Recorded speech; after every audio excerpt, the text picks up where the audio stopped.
how has COVID-19 has changed the consumer expectations from Adda 24/7, and what are the unique challenges that you faced, and how did you overcome them?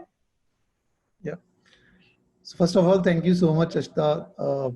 I think it's one of the unique platform for me and a lot of franchisors who want to enter into franchising. And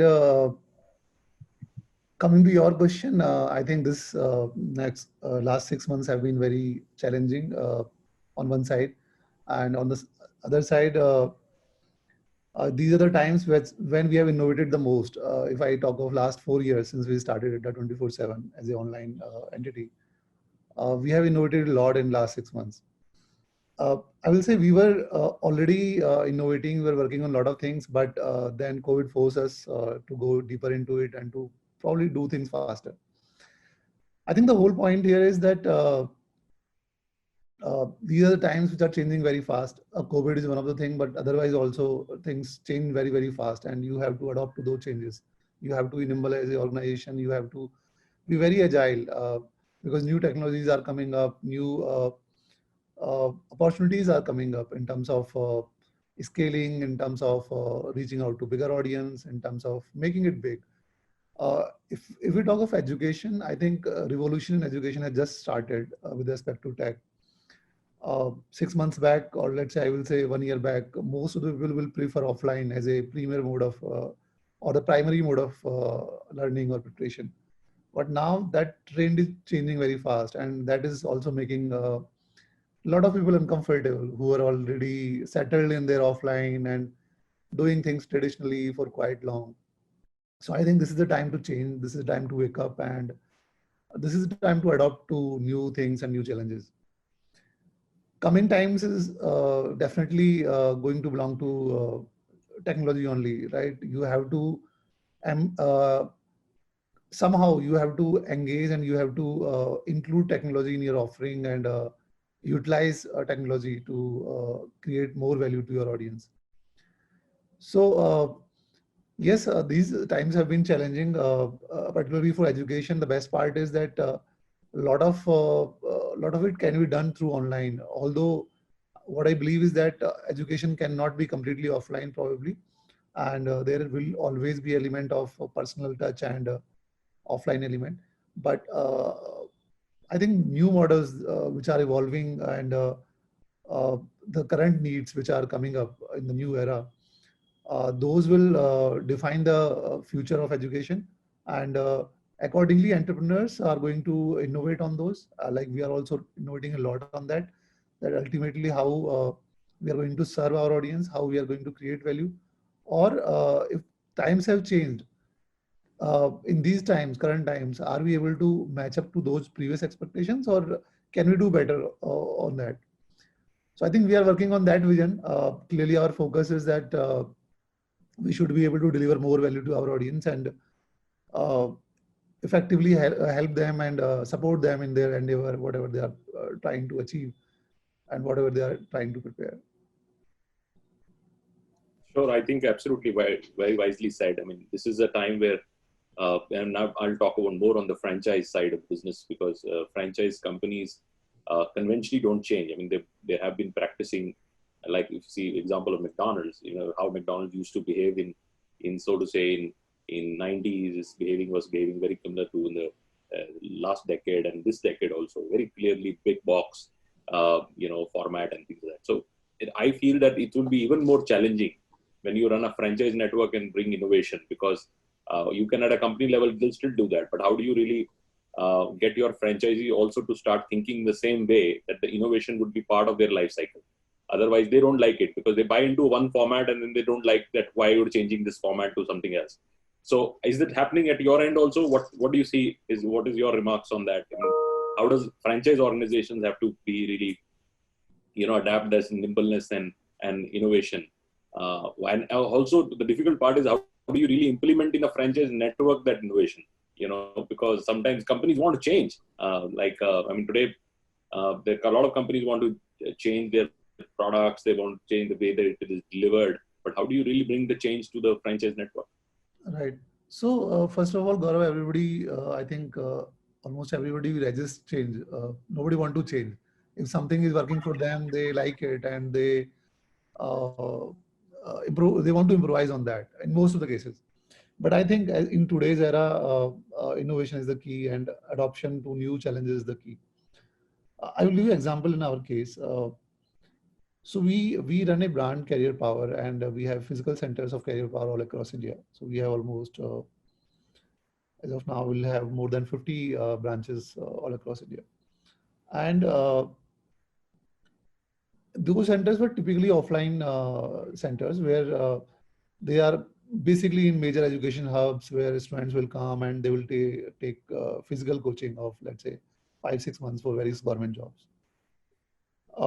We were already into that process of innovation, that how we are going to help them in terms of technology, because Adda 24/7, which is again one of the core offering from our company. So we had always this thing in mind that eventually technology is going to play a major role, and we have to support our whole network through technology, and that should give them advantage over the competition also.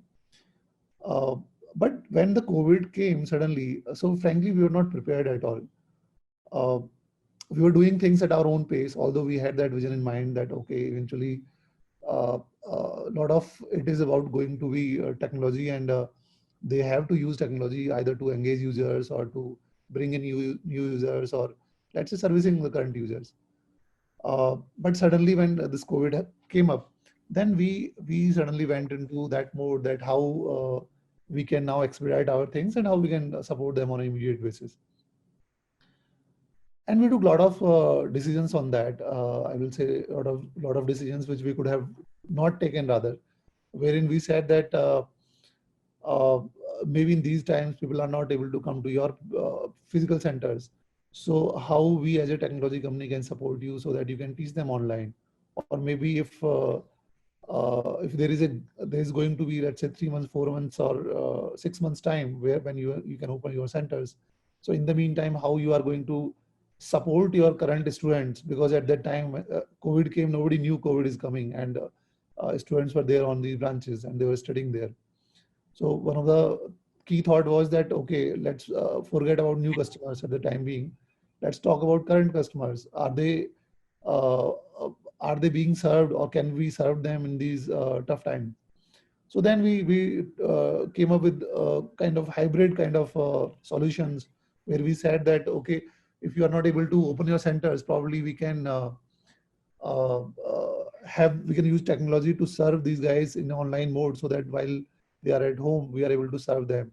And we brought on all our franchisees on our platform as online partners to us, specifically for this duration. We already had an ecosystem where we were serving B2C. People were buying our online products on a 24/7 platform. But then suddenly we brought up all these franchises on our platform, where they were able to serve their current students through our platform. And it was kind of similar experience. For example, some ex-teacher was teaching some particular set of students in any branch. So post-COVID, same teacher was teaching those students, but through online mode. So I think this matters a lot. Ultimately, customer satisfaction is the key. If people find that you are serious about them and you think of them and you empathize with them, I think they will stay with you, and eventually a lot of positive word of mouth is going to be in the market. Absolutely, absolutely. And I think uh, while it is tough for everybody, but the companies which are working hard to innovate and adapt, and companies which are ready to understand and listen only one voice, which is your customer voice, would survive. Because if you start listening in these times multiple voices, you can be, and it should always be driven. And I say singular focus is only driven from hearing what your customer, what do you want. And if you're only, because at this stage you cannot justify many. There are a lot of internal and external demands which you continue to see, right? But if you only keep a singular focus and say, let me address one agenda at this time, and which is your customer, I think everything would sail in. And this is what the problem with a lot of other companies have been historically. They sometimes try to justify the capex being deployed. A lot of innovations don't come out because people think that if the innovation would write off the earlier capex they have invested. So Right. innovation actually takes off the earlier capex. You know, I give this example where LED was invented by Philips in 90s. They never wanted to mass the LED because they felt that if they would do that, all the older technologies and the capex deployed on that would get out of the window. And they restricted it. Rather, the innovator himself was restricting not to bring that technology out in the mass because they felt that the entire capex, like what is happening on the e-vehicle, almost everybody has a technology, but everybody is holding that technology. They're slowly moving that technology because they feel that if they do it, they will disrupt their older capex. So innovation in that sense is a self risk, but somebody who really understands and the timing wise, you will be able to do that. And now everything is companies are understanding that there is a time where they need to. Yeah, I will give you an example in our case only.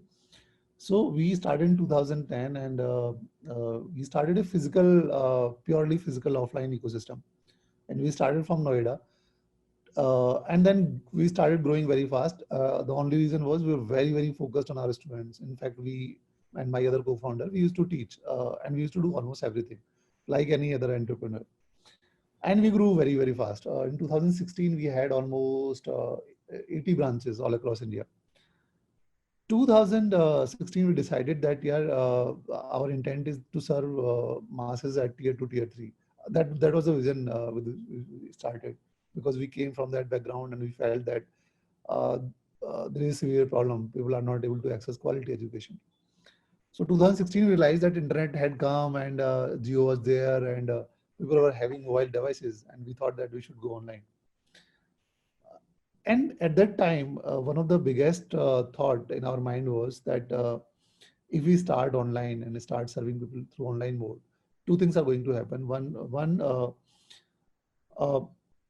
because in online, it's a huge scale, and because of economy of scale, we can serve students at a quite low price also.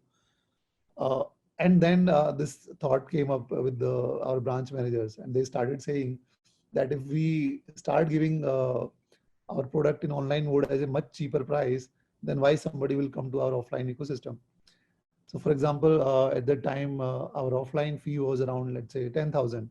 And we will offer this online course, let's say, in 1,000 or 2,000 rupees. And it was a big mental block for all of us that, okay, if we do that, are we going to kill our own business, which we have built over the last 6 years? We worked day and night to build it. So that was the thought. But other thought was that if we don't do it, are we going to be killed by competition? Technology is coming up, new competition, new players are coming up, young entrepreneurs are innovating there. And if you don't do that, then somebody is going to innovate, and then probably will die otherwise. That was a thought, and very clear thought in my mind, that if we don't adopt, if we don't change, although we had a very robust, profitable model, we did not raise any money in 6 years, totally self-funded, huge ecosystem, big brand. But then still we innovated, and we innovated at the cost of our current business model, where we said that there might be some compromise. Although I was sure that there's not going to be compromise, it's a huge market, and ultimately the offering is going to be hybrid, and both are going to survive and both are going to thrive in future. But if we don't innovate, then it's not the way forward, because then somebody else will innovate. And for customer, it doesn't matter. They are looking for service, and if you can give the service better quality at a cheaper cost, then why not? They will go to the competitor. You're right. Back on this should be learned from Japanese. You know, they started in the auto business, a very clear strategy that when the model is at the peak performance, at the highest market share, they withdraw the model and put a new one, because they know that if this gets into a decline curve, then it is very to bring the same level of impact. So it's best to withdraw when you are at the peak and create a new thing and offer a new thing, and then that thing. That cycle is much easier to do than actually having something go up and fully decline and then you bring back a new product and things like that. Doesn't work. And this changed the industry. You know, when you see a model of Toyota, which is at the peak of sales, they actually change and bring a new model on that. So, and it just questions that, you know, people are liking it, people are buying, the maximum sales is happening, because I understand the day it starts declining, it will be very difficult. So it's a good thought. Over to you, Ashta, for your question. Oh, that's interesting, and I think a dilemma for entrepreneurs as well, and large organizations as to when to innovate and when to implement. So I think there has to be a right mix for both. Great. So talking about innovation, and then there's another thing which is very important, to the company is largely the culture that you follow, because when you have partners, when you grow from 0 to 10, you've got a lot of consumers who consume you, not just in an online space, in an offline space also. So I've read Simon Sinek's latest book, and he says a very good thing, that he says that one of that the company culture is a concept, that is easier to experience than to describe or to talk about. So just wanted to understand as to what Adda 24/7 represent and stand for. And what is it that you would like your partners to be experienced by the consumers? Again, I'm saying whether in an online space or an offline space. Right. So you are right, Ashta, absolutely right. Culture, at least what I have experienced in the last 10 years is that culture is at the top of, I will say, culture matters the most. And for any entrepreneur and for any CEO, culture comes at the top of mind in terms of priorities to be fixed for the company. And for any fast growing company, any company which has a clear vision and which want to make it big, culture is going to play a big role. And again, culture flows from the top. It cannot be theoretical. You cannot make policies. You cannot make rules. You cannot define a culture on paper that this is our culture and somebody can read it and understand it. This is not going to happen. Culture is not that. Culture, as you rightly said, culture is something which you can feel in the organization. People unknowingly do things. They even don't know why they are doing certain things, why they are behaving in a certain way. But that's the culture of the company. Particularly in our case, we are very conscious about it. So two things matter for us a lot. First thing is customer. We always think of customer, and we want to think that whatever we are doing, is it helping customer? Is it solving some of their problem? If we are trying to do something which is already solved and which is not a problem, right, then probably it's not going to work in a longer duration, right? So you have to think whatever you are doing, are you actually solving a problem? Or you are just doing your business, you want to do business, you have some idea, okay, I don't want to do job and I want to do business. Again, that's not going to work. So whatever you are doing, you have to add value to your customer, and they should feel about it that, okay, they have helped you. And someday if you are not there, they should feel your absence, okay, that this was there, I was able to do these things better. So obviously first is the customer top of mind, that whatever you are doing, you have to keep customer in mind, and keep not from the perspective that you are going to take money from the customer. Money follows. I think money is the outcome of our efforts which we put to solve customer problems. But at the top of mind, customer problems have to be there. Second approach is we want to be very honest with our customers. We may not be perfect as a company. We are a growing company, and we face a lot of challenges in terms of manpower, in terms of funding, in terms of so many things, right? We are learning in the process. But when we talk to our customer, we want to say that, okay, we are with you. We are trying to help you our best. And we are concerned about your problems, and whatever we have promised to you or whatever we want to solve for you, we are completely honest with you. And we have to communicate that very well, because your services, at least in the initial stages of your business, can never be perfect. They will never be perfect. But if you are able to communicate this very clearly to your audience, that, okay, this is what we are doing and this is the efforts we are putting, and you can show your sincerity and honesty, then the connect is built. And when these people start realizing that, okay, things may not be perfect, but you are putting up your best effort. And eventually when you have that sincerity in your DNA, in your company philosophy, then eventually things also improve, because you are doing things from your heart, and you really feel for it, that okay, we exist because of the customer, and these are the problems which we have clearly decided to solve, and the whole company is trying to solve those problems, and eventually things get solved, and you then step by step you keep on moving up the ladder. So yes, I believe honesty is very important. For again, this is again respect of customer. Internally, what we feel is that one of the key thing for us is two things rather. One is teamwork, which we really believe in, that ultimately there are no superstars. Team is everything, right? Team is going to deliver bigger things. And secondly, the ownership part, that it's going to be a function of ownership, and rather extreme ownership. Whatever task you take up, whatever project you take up, you own it completely. Completely means you have to think of all the dimensions which might be there to that project or the task, but there can be no excuses, right? So yeah, internally we follow these two things very, I will say, these are embedded into our DNA, and we follow them very rigorously, that whatever we do with complete ownership and complete honesty with the customer. And team is something which matters the most for us. Don't believe in superstars per se. Yeah, absolutely. Yeah. Interesting. So that's that's pretty much nullifies the whole thing, how it travels right from the top to the bottom, and how it is being followed up by the partners. Very truly said. So next, going back to the third pillar of any organization would be the strategy that you've chosen to kind of reach where you are today, and where you think you're going to be there from this point to another point, which is the vision today to kind of reach it next probably 1 year or 2 years. So how do you that's where they say that you cannot be everything to everybody, no matter what the size of your business is, or no matter how deep your pockets are. So what choices or what strategies has helped you reach where you are today, and will they be the same to follow for at least a couple of years to come?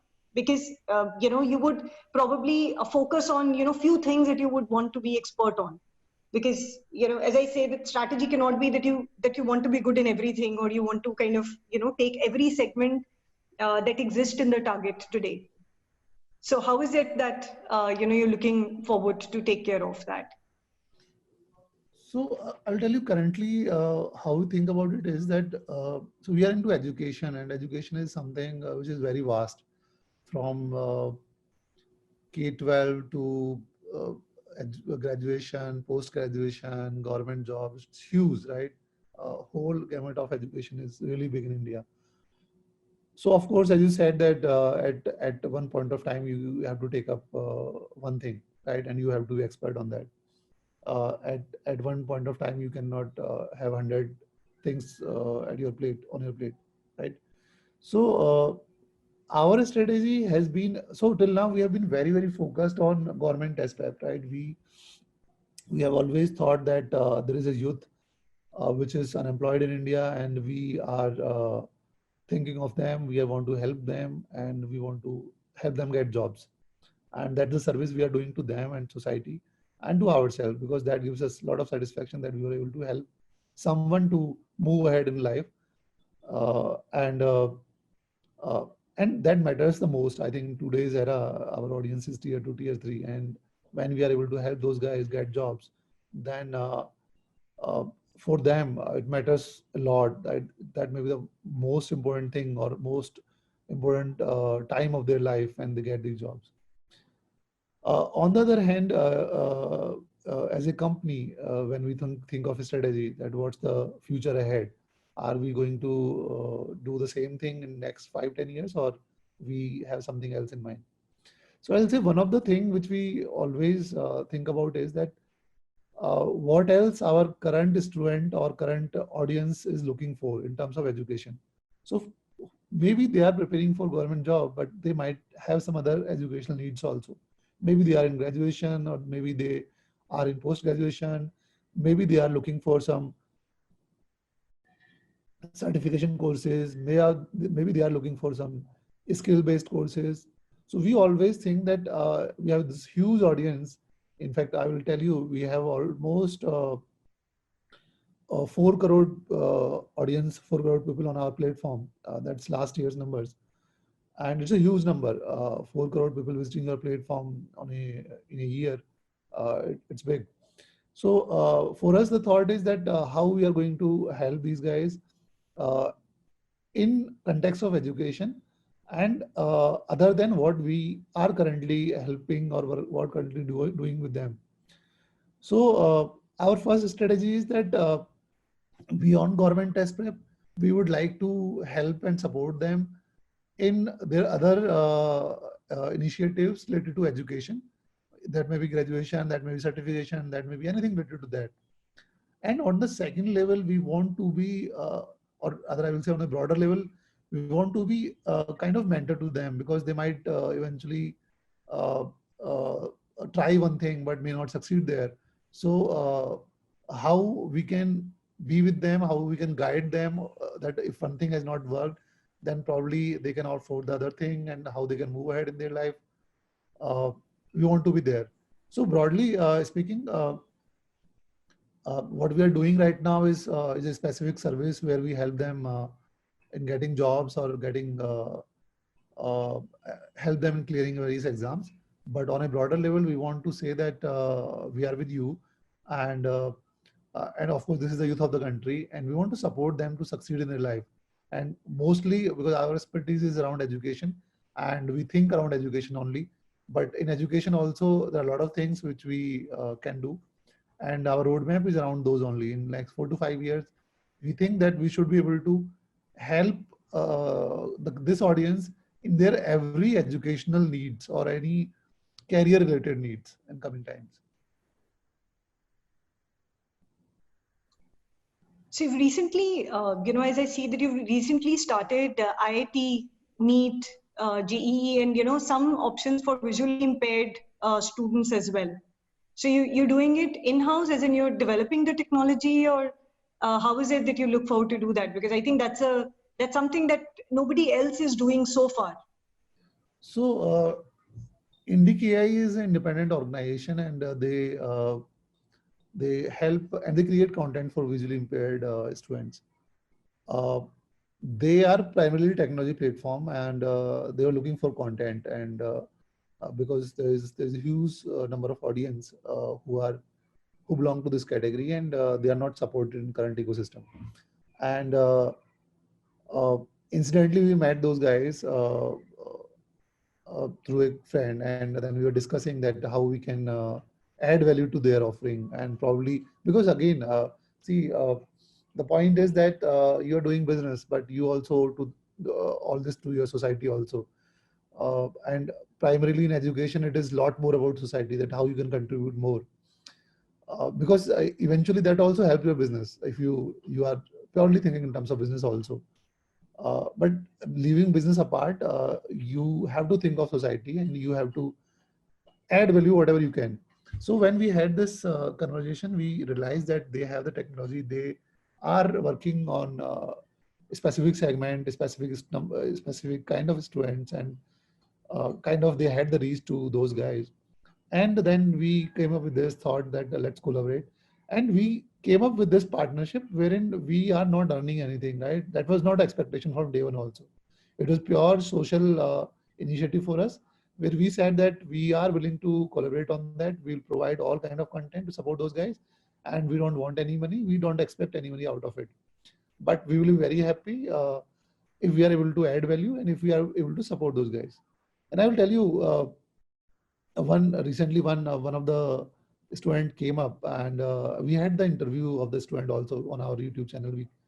We came live and we did a interview also, where one of the visually impaired student from Rajasthan, he was living in a village in Rajasthan, and with these kind of courses where we were able to support them in terms of technology, in terms of course, he was able to clear one of the bank exam, and he became bank clerk in certain bank, right? And that was a big achievement for all of us, and we really celebrated that probably he could not have done it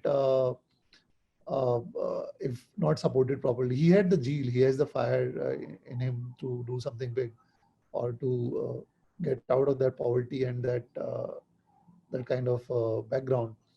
And when he succeeded in the exam, and we met him, and he very openly and very generously told us that this is all because of support which we were able to provide him.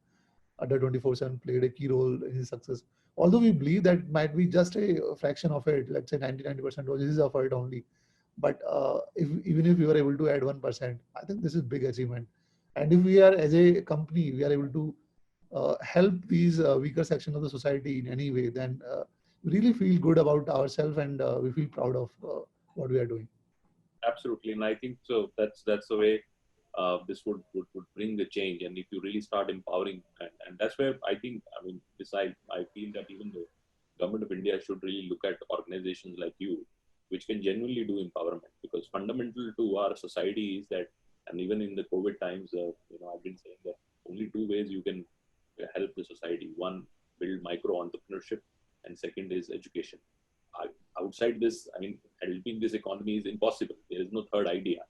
You cannot feed people free food and things like that. Either give them education, they can be employable, and or create micro entrepreneurship, that they get some work to go and to do that. And between these two, I think pretty much your organization is trying to do both. In one side you are creating entrepreneurs who partner with you, and second side you are creating a education for people to be employed. And with the society as large as India, there is no third idea. And I feel that the agenda for any government, for any place, any state government or institution, should really revolve around these two things. Because outside anything else has no meaning to me. Because when you have a 95% of the country really falling into these two pieces, anything you address for the 5% of that society, it doesn't make any sense. But if you genuinely want to do that, and we don't have policies which have been well told, where healthcare, education for all, and things of that nature, we cannot say. But I feel that your organization is doing a really great job in terms of getting them empowered, especially people who need a little support. Well, you're right. Most of the work come from the candidate himself. He needs to put his energy, his hard work, his will. But if he gets a direction, get a little bit of tools, I think it's journey becomes much easier to do that.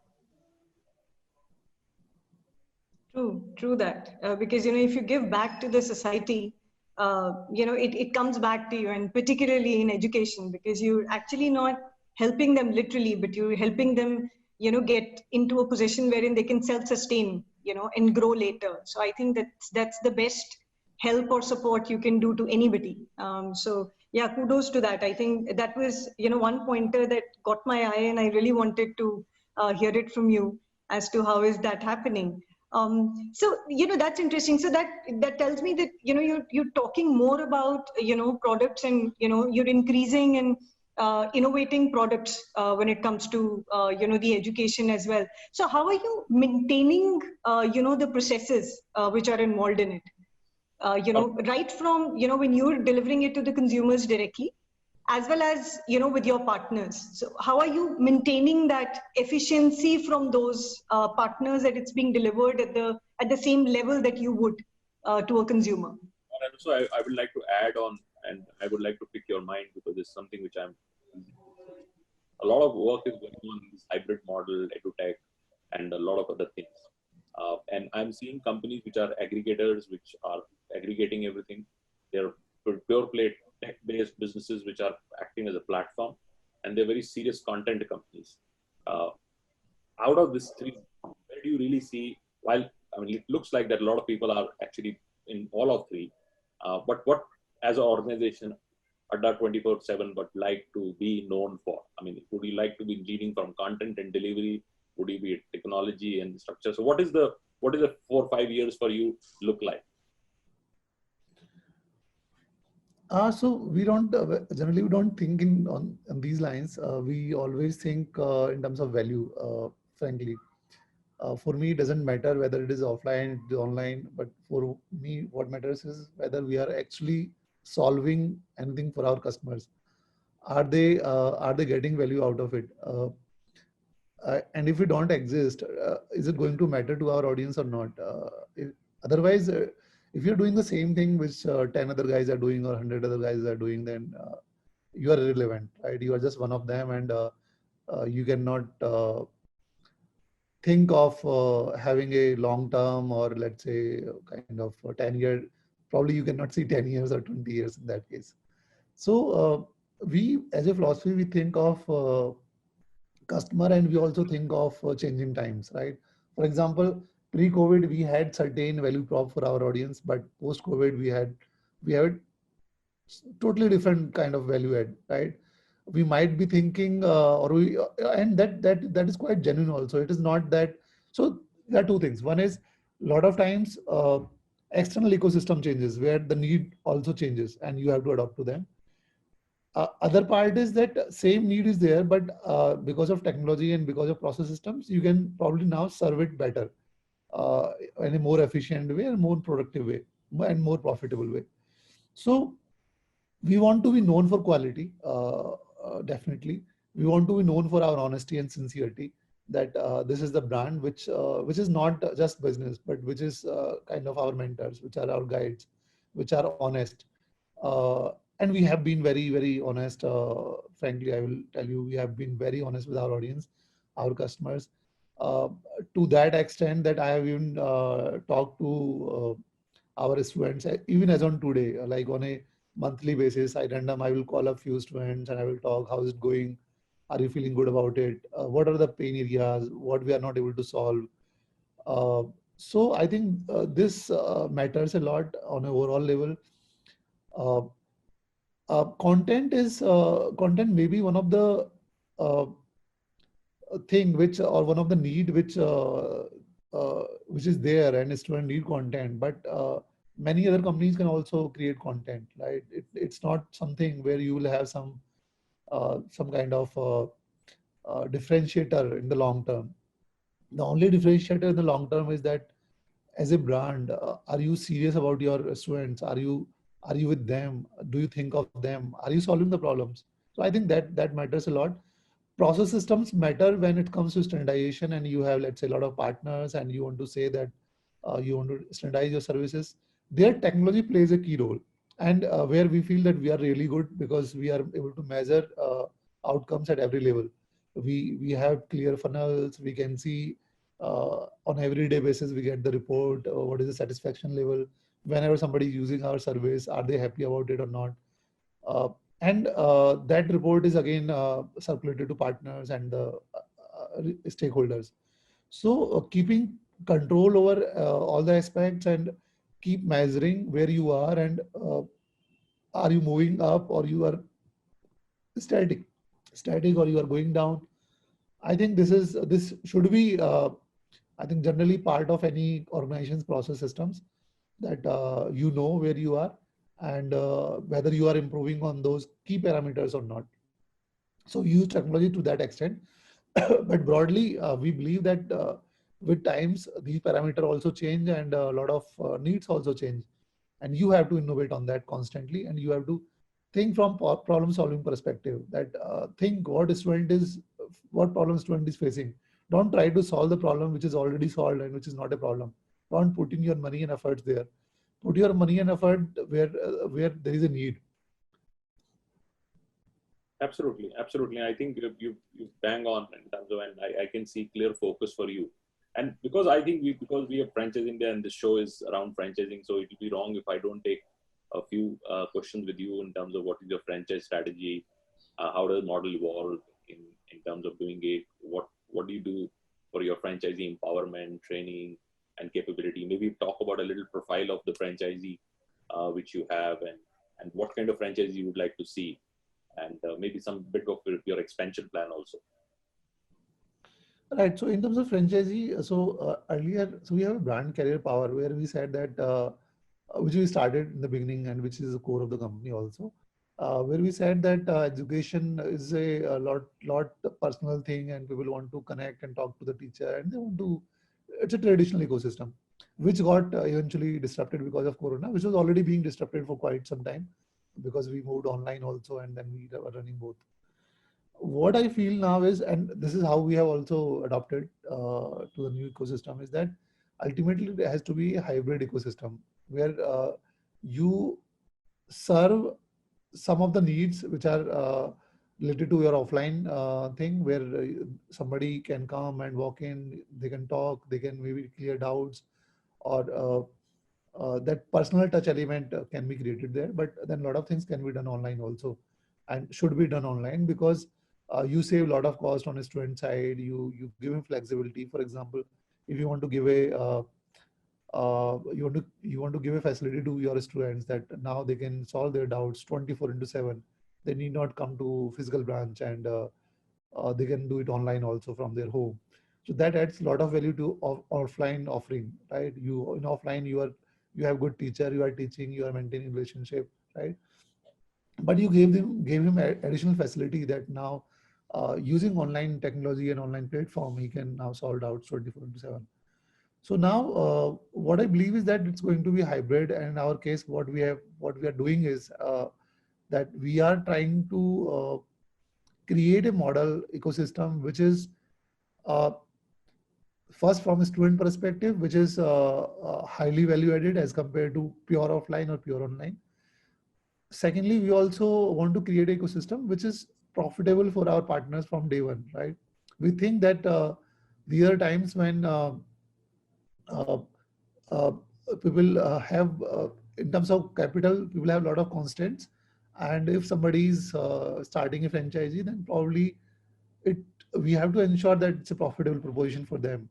And how we make it happen in terms of profitability, and having uh, more controls over it in terms of profitability, and leaving lesser things to our partners in terms of uh, bigger scheme of things.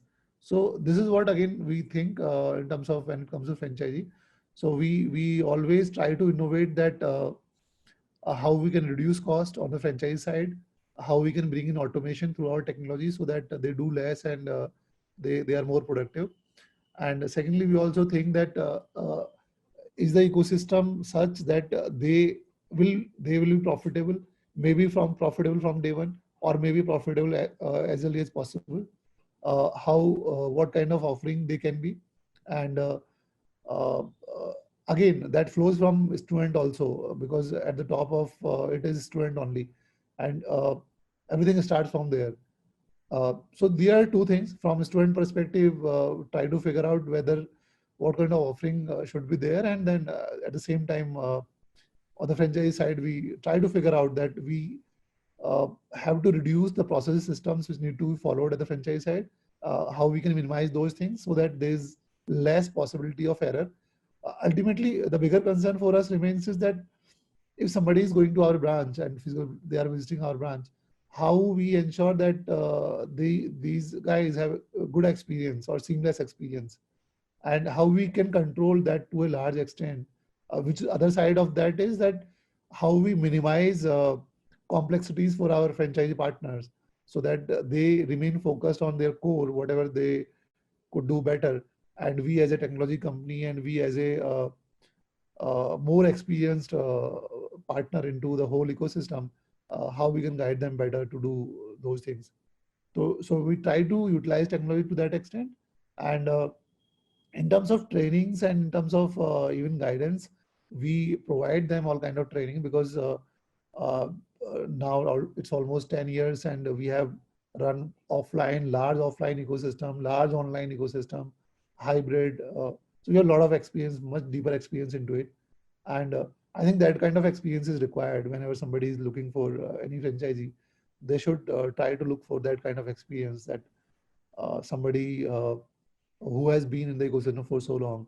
And I think technology plays a role, that whoever in the long run, technology is going to be big enabler and big, I'll say, advantage to any company going Absolutely. forward.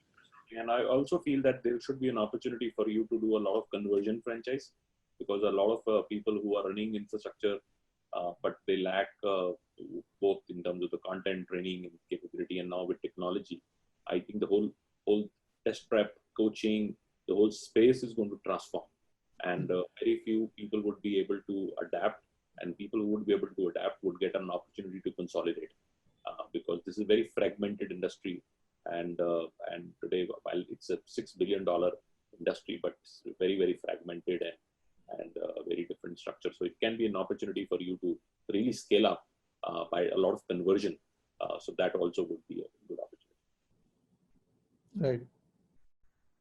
Ashita, over to you in Yeah. last few questions, and because we're running out of time. Yes. So how do you, having said that, all of these things that you would do for franchisees and, you'll be able to do, how do you maintain the relationship? I mean, since you've been, having partners offline earlier and now online. So how have you been able to maintain that balance? Sometimes there's a pull push going around, things go west, but how do you manage that? Yes, I think these kind of situations come, and I think these situations come between any partners at every level, right? Any two partners will have some to and fro and some differences time to time. But I think if objectives are aligned and both of us are working on the same mission, then things get sorted very fast. When we come into any conflict or any kind of debate with our partners, so we have a clear philosophy that let's not think from our perspective, let's think from a student perspective. Both of us exist because of our student, and we have to do what matters to our student, right? The call should be in favor of student and not against a student. So as a philosophy, most of the time this is what we do, and otherwise I think this is a relationship which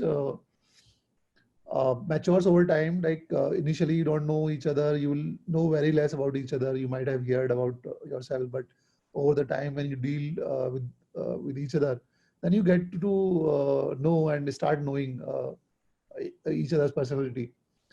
Eventually I think if there is clarity in terms of vision, mission, what we are trying to achieve other than money, because if it is a relationship which is purely based on money, then there might be conflict, and might be difficult to resolve the conflict. But if there's clarity in terms of vision, right? Okay, what we want to do in terms of our bigger vision and bigger philosophy, then I think things get resolved very fast. I really believe that yes, all of us need money and all of us do business for money. But I think again, one thing is very important. If you do business for money, then and especially for in a franchisee ecosystem also, and you keep money first, then sometimes there are problems in that. But if you think of long term, because when you think of money now, then it is most of the time is people think of short term also.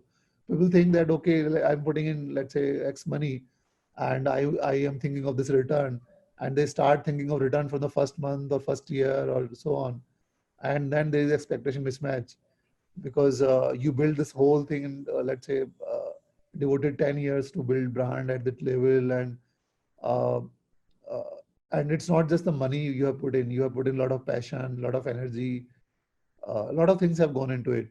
And from our point of view, we always think of partner who are aligned with us on our vision, that okay, definitely if we have grown that to this level, we have made money, right? We have created value, but we have never seen it from that perspective.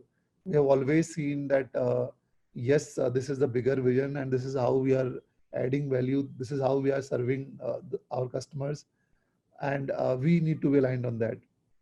So that becomes most important for franchisee. I will say, if you are thinking of any franchisee, don't think of any short-term returns. I think that's not going to happen. Absolutely, absolutely. It's a franchising is a very, very long-term commitment, and it is I think a relationship at work. If you don't commit it to long-term relationship, it doesn't work. Yeah. True. Well said. I think that's the key to keeping the relationship on a long-term basis. And Anil, I also, besides, business, I understand that you love playing video games. So what's on your hand nowadays? I don't play video games much, but my son plays Yeah. a lot of video games. So he plays Minecraft. I think he's very fond of Minecraft. And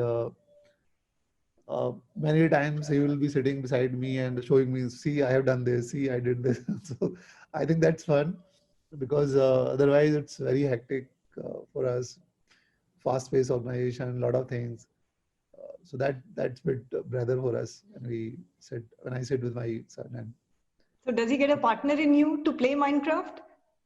uh, very rarely. Yeah.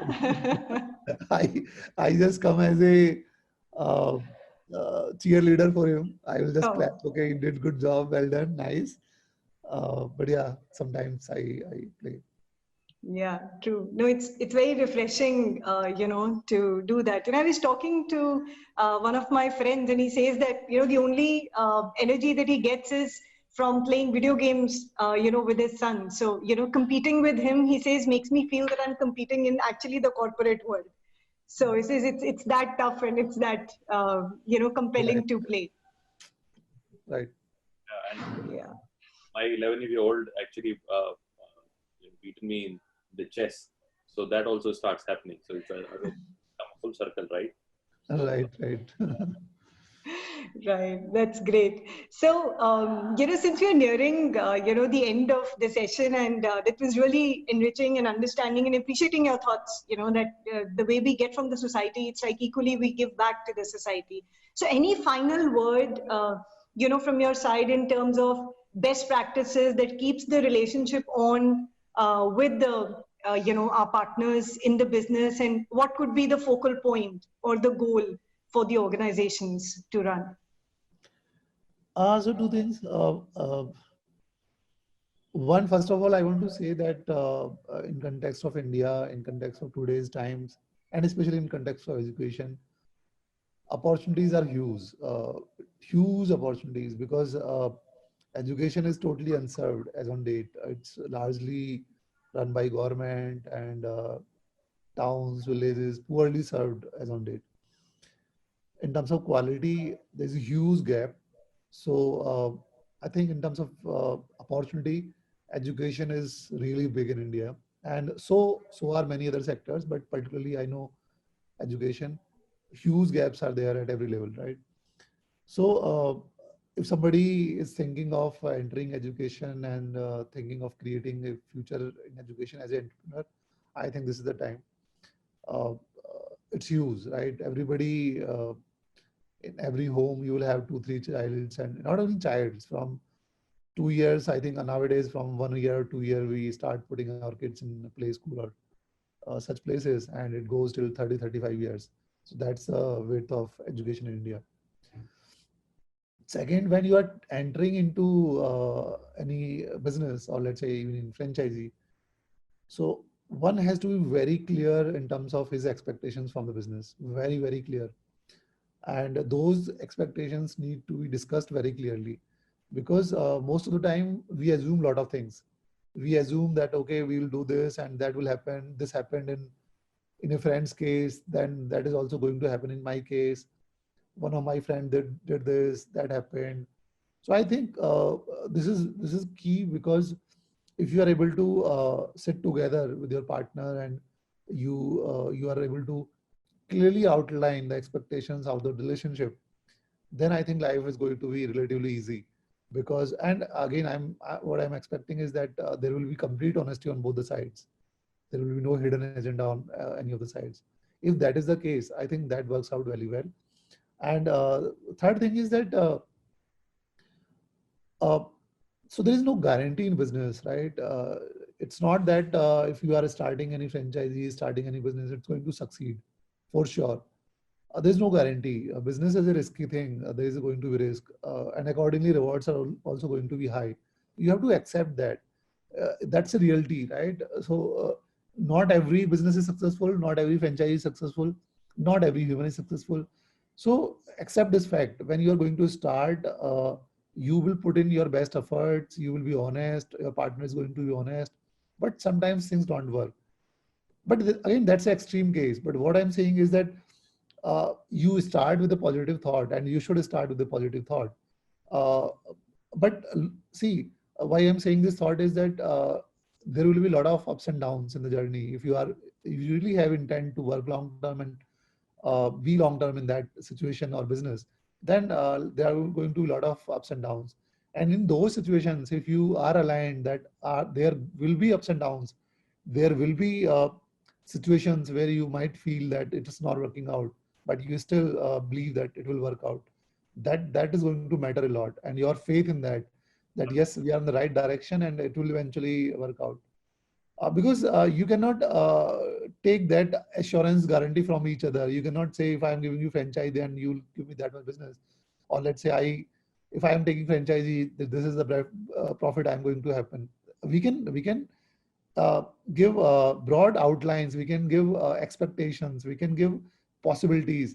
But probably it's very difficult to guarantee because things change. And yeah, but you commit to each other. Yes, yeah, we are going to do this. These are things where things stand, and together we are going to make it big. Then I think it is going to work. Absolutely, absolutely. Yeah, I'm completely with that. True. That's an interdependent relationship that works with both of them, with transparency in setting the goals right. Great. So it was a great conversation, Anil. Thank you for your time, and it's great to know you in person, and it's great to know what good things are you doing. So all the best.